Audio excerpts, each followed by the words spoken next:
In the long history of rail travel, this stretch of tracks along the coast of Del Mar has seen more than its fair share of controversy. Going back to New Year's Eve of 1940, when the train went tumbling off the cliffs during a rainstorm. Fast forward almost 100 years, the troubles surrounding these tracks are worse than ever, and the man who runs the railroad in this area has suddenly resigned. So Matt Tucker was the CEO, executive director for the NCTD. He's been there for about 15 years, since 2008. He submitted his resignation yesterday morning. He will be out at the end of the month. One of the more controversial projects put forward under Tucker's leadership, a 3-mile chain link fence blocking off access to the coast in Del Mar.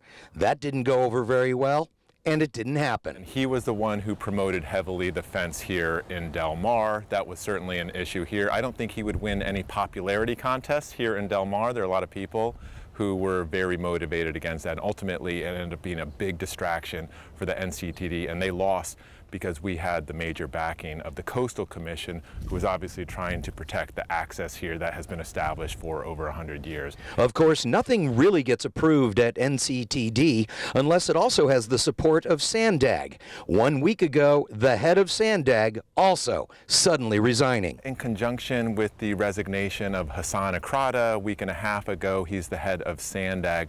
I believe that ultimately both of them are related. SANDAG has huge, ambitious, multi-billion-dollar plans to spend billions and billions of dollars on rail projects.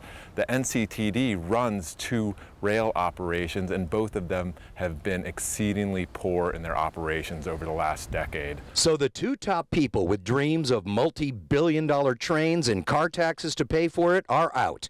As the search is on for their replacements, a lot of people in this community are already stepping up, spending $200 billion on empty trains in the name of climate change. Well, it doesn't quite make sense for a lot of people, especially since the law in California requires electric cars by 2035. And today we're seeing amazing changes in technology. You think about zero-emission electric vehicles. I know that's important to a lot of people. You think about the climate justification for the spending on the rail. That goes away if most vehicles are going zero-emission. Considering we live in a day and age where artificial intelligence is moving at the speed of light, self-driving cars are a reality, and state law in California by 2035 is electric cars or else. Well, that's all about climate change.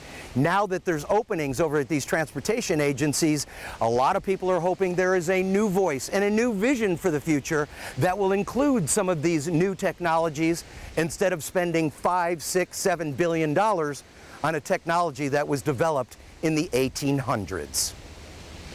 We're in Del Mar, where these tracks are going to be moving one way or another. Dan Plant, KUSI News.